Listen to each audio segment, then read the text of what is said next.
It is, of course, a challenge to keep you awake in the last, but I'll do my best.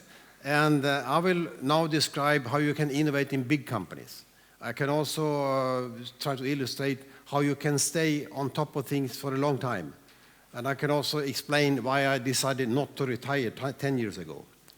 Actually, I go back to 1971. Most of you were not born. And that time I started my first job, which was after university. I started working with high voltage DC. High voltage DC, that was a cream of the cream of transmission technology. It's how you convert current to DC to transmit big distances, big amounts of power. And this was, as I said, a crown jewel. And being that, to get R&D money was not an issue because it was so well perceived to be a future technology. But there were some issues here, and one of them was I was educated in electronics. One of the first persons that was educated in electronics at Chalmers. And then, to give you a hint of how old I am, one of my colleagues was the first electronic engineer that was hired by the automotive industry because they felt they needed one guy for electronics. That was Volvo. So I was reading about the new technology, and new technology was actually integrated circuits. At that time, there was a company called Texas Instruments that were completely dominating the industry with integrated circuits, completely. So I learned about Boolean algebra. I also learned about there are new fascinating components coming, like high-powered thyristors. High power was not so high power, was still high power. So with this, I got my first job. I applied for 3 jobs, got 3 job offers, and I took one of them. And when I came there, I had some surprises because we were supposed to build these super big plants. This is one outside Los Angeles that is transmitting about 10% of the power to Los Angeles comes through this converter. It was in operation. And the technology was based on mercury arc valves. And everyone working with this, they had white coats. Mercury arc valves, they contain mercury, as the name says. It's like a huge vacuum tube. And the control system was also vacuum tubes, and there was a laboratory there. So I came in there with my digital circuits. I was going to digitize this. And these guys in the white coats, they were the big stars. But I was very lucky, and to tell you the first thing, if you need to be lucky also, because the persons I started working with were 2 brilliant engineers that had already in 1971 they had a patent actually how you could fire these valves with light, and you had rods of glass, light fibers, and these guys were fantastic, and they taught me everything I know basically about how you can try to foresee technologies and foresee innovation, because that was what it's all about. And then the control guy, I told him, well, now we have to use this Boolean algebra and whatever, and to start connecting all these gates. I know exactly how you do it. He said, tough luck, because your education is out of date already. Sorry. Because we are going to buy a chip from a startup company in California. And that company had 40 employees. And this guy said, they have a new idea, completely new. And that's, you don't hardwire it, you actually program these bloody devices. The company was Intel, and this was the first chip delivered by Intel, 4004. My company was considering to buy Intel. I'm very happy they did not, because Intel would never, because just to buy Intel to use only for high voltage DC, what a waste. You know, you can use it for more. So we started using this, looking at these components. And not only that, we said that we can also change the other parts of the system. And now this first learning in a big company, what happens? I mean, you wouldn't believe how many people that tell you it will never work. Its capacity is completely insufficient, the power is too weak, the losses are too high, everything is wrong. And that's another learning. In a big organization, you have to realize there is an incredible internal momentum of resistance when you change technology. And the more dramatic, and you can see the drama in this was that it was such a huge step in technology that, of course, the resistance was very high. And Then, how can we be so sure it would work? Well, there was a scientist called Moore that just a few years before had stipulated what is called Moore's law. And the first company they applied Moore was actually Intel. And they said that performance will double every 2 years. And we knew we said, so we told our bosses, don't worry, capacity will double every 2 years. Don't worry. It's a scientist that told us. And he was in fact very right. Moore's law is still valid. It's the most phenomenal prediction that anyone has made in terms of development. So from being about 1,000 transistors, you are up to now to 10 billion transistors in a circuit. And it's still, and several times during this journey, some people have said it's impossible, you cannot go further. But you could. Second was about power thyristors, also new device. Also there, capacity doubled every year. So what we were doing, we were designing the new system, keeping in mind that we calculated, cashed in, so to say, the development. We say, okay, what we do now, in 4 years, it's four times better. So don't worry, we'll make it. And the thing was that, consequence was that the company decided to completely close the old operation, completely close it. Even before we had developed fully the new technologies. 4 years later, the old technology was completely killed, and everything was the new technology.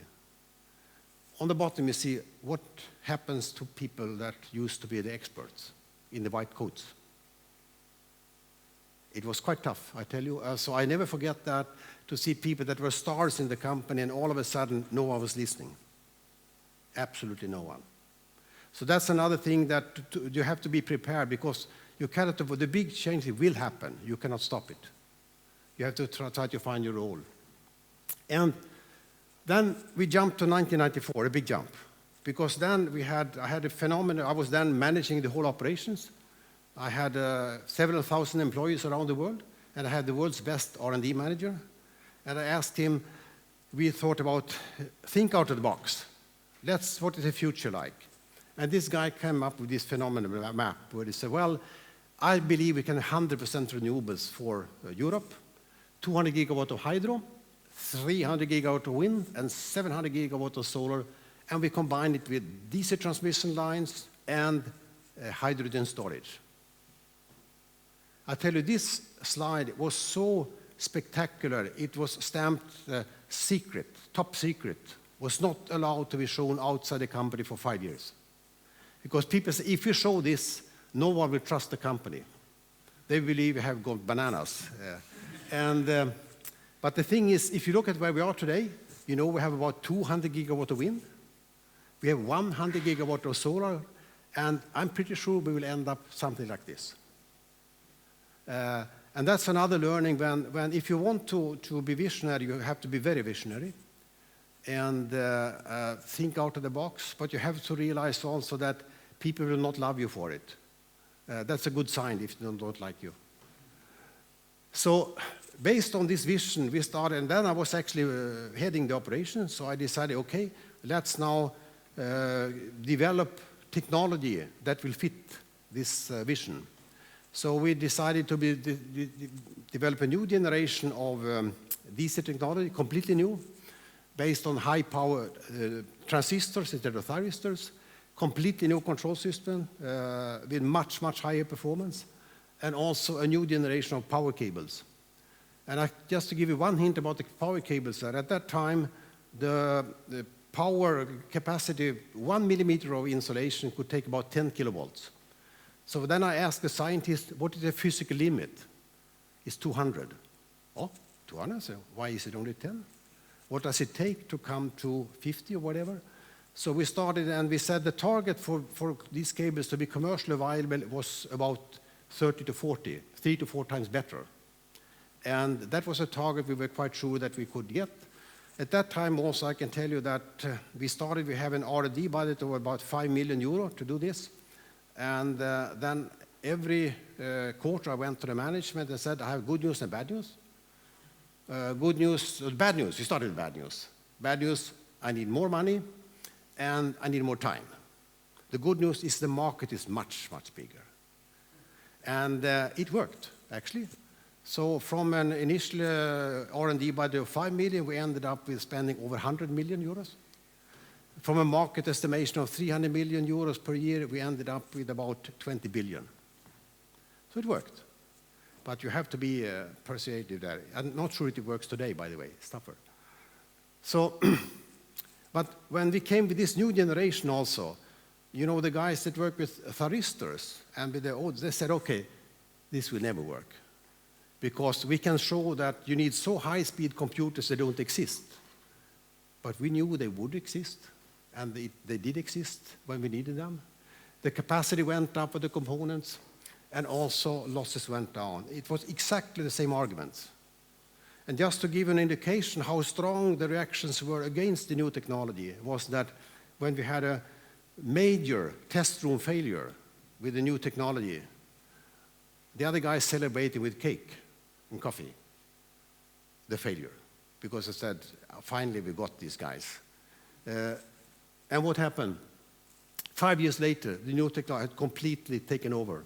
All installations in Europe were based on the new technology. It was gone.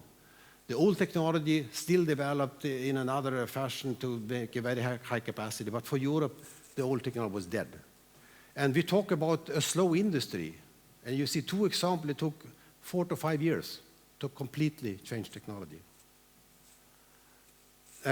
2009, when most of my colleagues retired, I started getting interested in cars.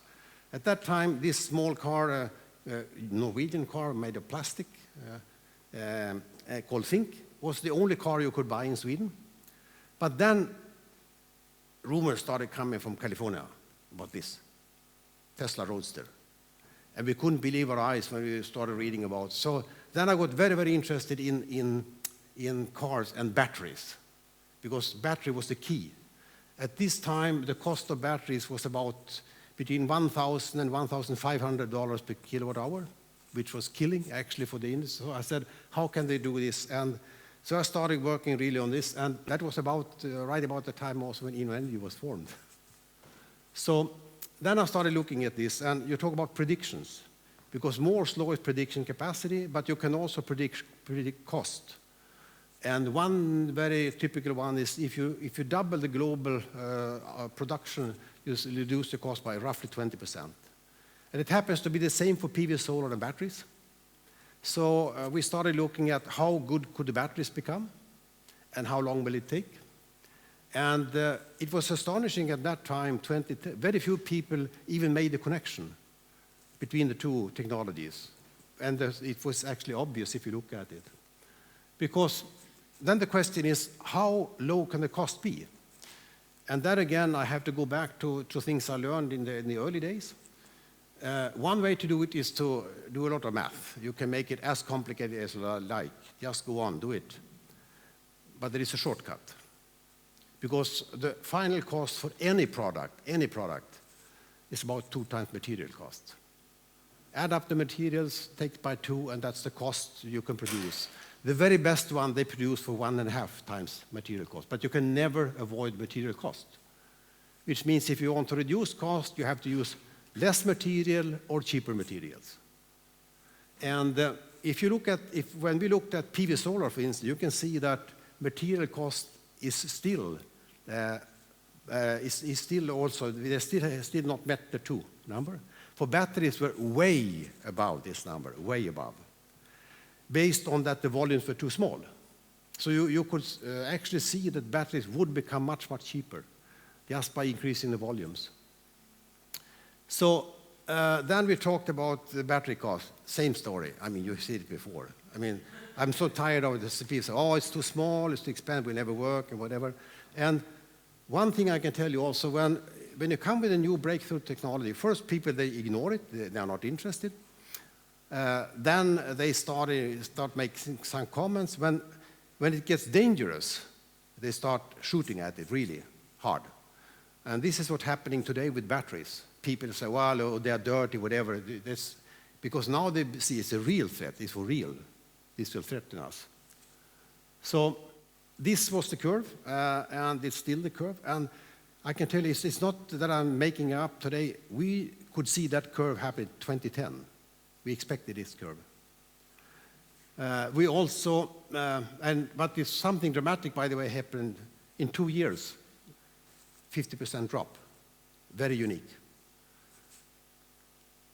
Have you looked at energy density? Because people say, and you know that energy density means reduction of cost, less material to do the same job. And people say nothing has happened. Well, I'm not so sure about that. Look at BMW, in 4 years, double energy density. And if you go to some parts of the world, you will find this small prototype car, same car, 100 kilowatt-hour battery, same size, same weight. So potential batteries will become much, much better. And this is even without technology breakthroughs. So, and one of the messages I would like to give with you is, it's difficult to predict breakthrough, really. But when the breakthroughs happen, it's fairly easy to predict how far you can go with the existing technology. That's not so difficult, in fact. And this is a curve now that you have seen many of these type that shows that when will electric cars be able to compete with fossil cars? You usually end up with something around 2021, 2023. But then you should bear in mind, this curve is based on US conditions, which means that you pay 1/3 for the gasoline we do. In Europe, you have to move the curve about 2 years. But the interesting part with this curve, and the scary part for some people of the curve, is not the breakover.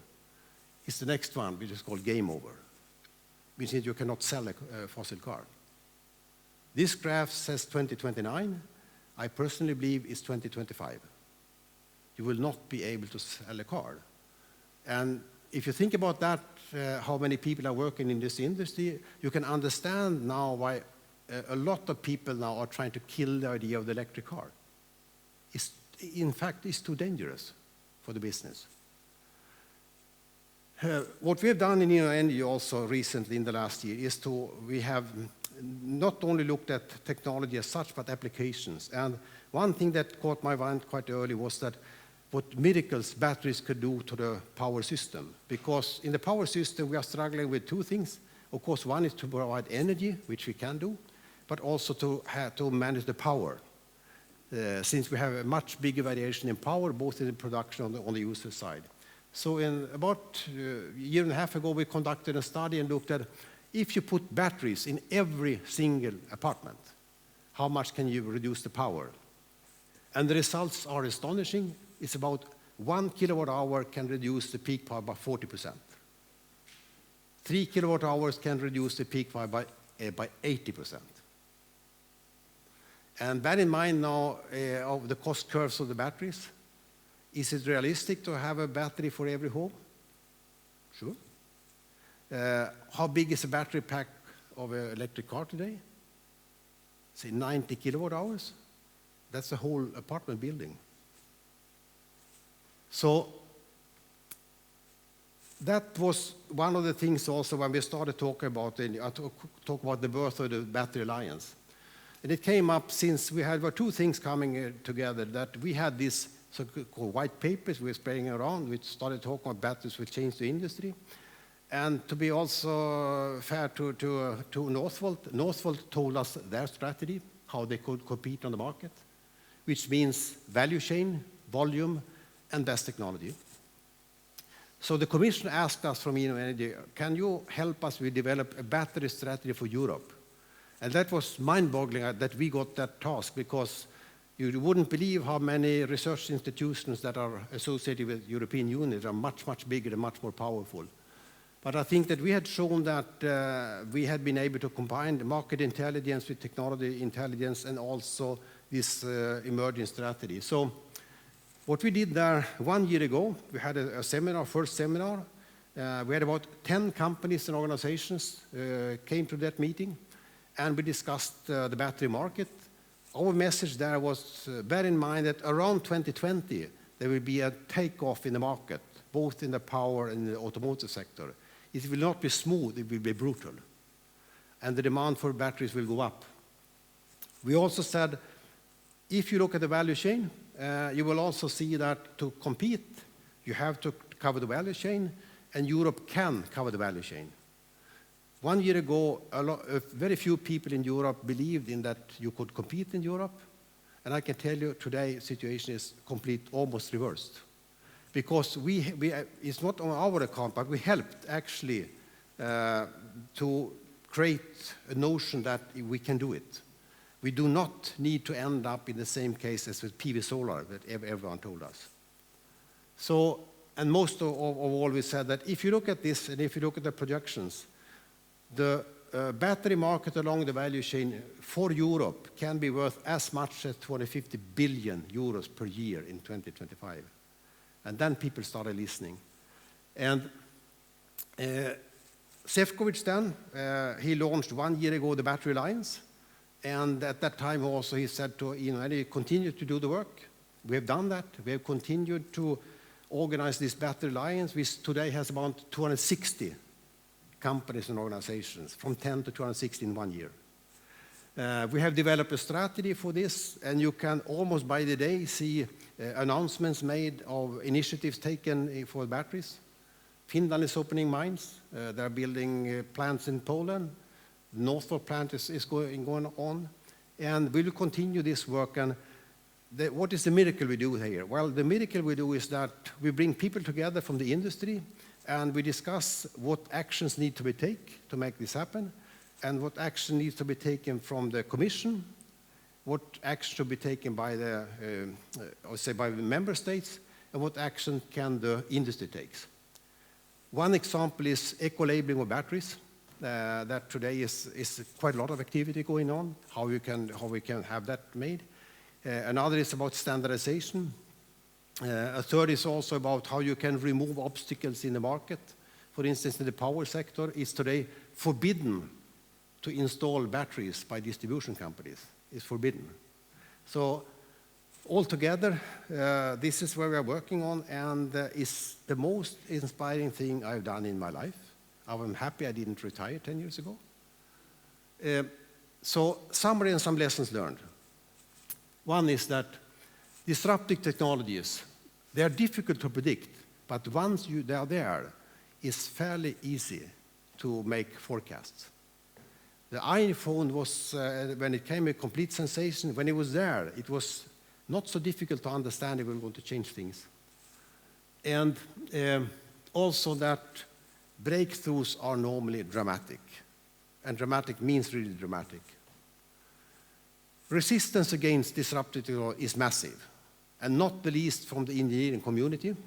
And because it's natural, because the value of your knowledge is threatened. And of course, you try, and I've used to quote, I wouldn't say, one of the big car companies in Germany, the R&D manager said, when battery cars are nice because they have made us make even better diesel engines. Wasn't so successful. And also remember, there are so big investments made in traditional technologies. Last but not least, also, practice yourself by challenge things, by asking what if. That's one thing we asked about the battery. What if battery costs are 1/5 of what they are today? We said in 2010. What does it mean to the power system? What does it mean to the automotive system? And you can fairly easily then see that it's dramatic. Then say, well, it is not, but it's going to be. And it's likely that it's going to be. Then you can say, by the way, our friends in Norway, they have said in Norway by 2040, all domestic flights should be electric. You can do an exercise, how much better do the batteries need to be? It's a homework for you. It's a way to go, but it's in reach, within reach. And then, of course, also be open, look for best practice, always. I'm still surprised why people don't look for the best practice. And today, increasingly, we are in Europe, we have a self-picture that we are best, we know everything best, which is not true. If you want to learn about batteries today, you have to go outside, you have to go to Asia. It's a good place to go. And that's openness we need to have. And then one thing that is quite similar to the guys that had the previous presentation, you have to be passionate. There can be no ifs and buts. It's not allowed to say, well, battery cost could be good, but remove the but. You have to believe in what you're doing. And same thing that batteries can be nice for the power system, but no but. You have to believe full-heartedly, because no one has been driving technology with a but. You have to be passionate. Thank you.